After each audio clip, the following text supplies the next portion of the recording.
നമസ്കാരം, ജന്മഭൂമിയിലേക്ക് സ്വാഗതം. തിരുവനന്തപുരം മേയർ ആര്യ രാജേന്ദ്രന് കനത്ത ശാസനയുമായി CPM ജില്ലാ കമ്മിറ്റി.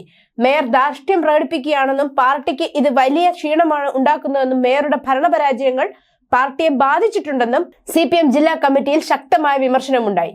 രാഷ്ട്രീയ ഭാവി തകരും എന്ന ഒറ്റ കാരണം കൊണ്ടാണ് ഇപ്പോൾ ക്ഷമിക്കുന്നതെന്നുമാണ് ജില്ലാ കമ്മിറ്റി മേയറോട് തുറന്നു പറഞ്ഞതായാണ് വിവരം. അതായത്, ഇനിയൊരു തെറ്റ് മേയറുടെ ഭാഗത്തു നിന്നും ഉണ്ടാവുകയാണെങ്കിൽ അത് ആര്യയുടെ ഭാഗത്തു നിന്നും ഉണ്ടാകുന്ന അവസാനത്തെ തെറ്റായിരിക്കുമെന്നും ഇനിയൊരു തെറ്റ് ചെയ്യാൻ അവർ ആ പദവിയിൽ ഉണ്ടായില്ലെന്നും തന്നെയാണ് CPM വ്യക്തമാക്കുന്നത്.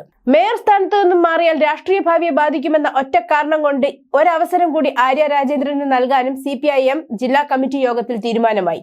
ഭരണത്തിലെ വീഴ്ചകൾ അധികാരം നഷ്ടപ്പെടാൻ ഇടയാക്കും എന്നും യോഗത്തിൽ വിലയിരുത്തപ്പെട്ടു. ധാർഷ്ട്യം കാണിക്കുന്ന വലിയ നേതാക്കളെ അനുകരിക്കുന്ന ആളായാണ് മേയറെ ജനങ്ങൾ കാണുന്നത്. മേയറുടെ പെരുമാറ്റം അഹങ്കാരം നിറഞ്ഞതാണ്. അത് പൊതുജനങ്ങൾക്കിടയിൽ അവമതിപ്പുണ്ടാക്കി. മേയറും KSRTC ഡ്രൈവറുമായി ഉണ്ടായ തർക്കത്തിൽ മേയറും കുടുംബവും ചേർന്ന് നടുറോഡിൽ കാണിച്ചു കൂട്ടിയത് ഗുണ്ടായിസമാണ്. സച്ചിൻ ദേവിന്റെ പ്രകോപനം മെമ്മറി കാർഡ് കിട്ടിയിരുന്നെങ്കിൽ ജനങ്ങൾ കാണുമായിരുന്നു. അതുകൊണ്ട് മെമ്മറി കാർഡ് കിട്ടാതിരുന്നത് ഭാഗ്യമായി എന്നും CPIM യോഗത്തിൽ വിലയിരുത്തലുണ്ടായി. തനിക്ക് സൈഡ് തന്നില്ല എന്നാരോപിച്ച് തിരക്കുള്ള റോഡിൽ സീബ്ര ക്രോസിംഗിൽ KSRTC വണ്ടിക്ക് തങ്ങളുടെ വാഹനം കുറുകെയിട്ടുകൊണ്ടായിരുന്നു മേയറുടെയും ഭർത്താവിന്റെയും രോഷപ്രകടനം. താൻ ആരാണെന്ന് തനിക്ക് അറിയാമോ എന്ന തരത്തിലുള്ള സംസാരമാണ് മേയറുടെ ഭാഗത്തു നിന്നും ഉണ്ടായത്.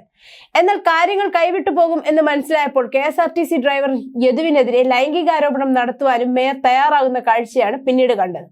കൂടാതെ മേയർ ആര്യ രാജേന്ദ്രന്റെ നേതൃത്വത്തിലുള്ള കോർപ്പറേഷൻ ഭരണം മോശമാണ് എന്ന കാര്യം തെരഞ്ഞെടുപ്പിൽ എതിരാളികൾക്ക് ഗുണകരമായെന്നും CPIM ജില്ലാ കമ്മിറ്റി യോഗം അഭിപ്രായപ്പെട്ടു. മുഖ്യമന്ത്രി പിണറായി വിജയനുമായുള്ള അടുപ്പം കാരണമാണ് മേയർ ഈ പദവിയിൽ എത്തിയത് എന്നാണ് കരുതപ്പെടുന്നത്. എന്നാൽ കടുത്ത ഭരണവിരുദ്ധ വികാരം ഉടലെടുത്തതോടെ മുഖ്യമന്ത്രിക്കെതിരെ പാർട്ടിയിലും പുറത്തും പ്രതിഷേധം ശക്തമാണ്. ഇടതുപക്ഷ മുന്നണിയിലും വിവിധ സമുദായ നേതാക്കളുടെ ഭാഗത്തു നിന്നും രൂക്ഷ വിമർശനമാണ് മുഖ്യമന്ത്രിക്ക് നേരെ വരുന്നത്.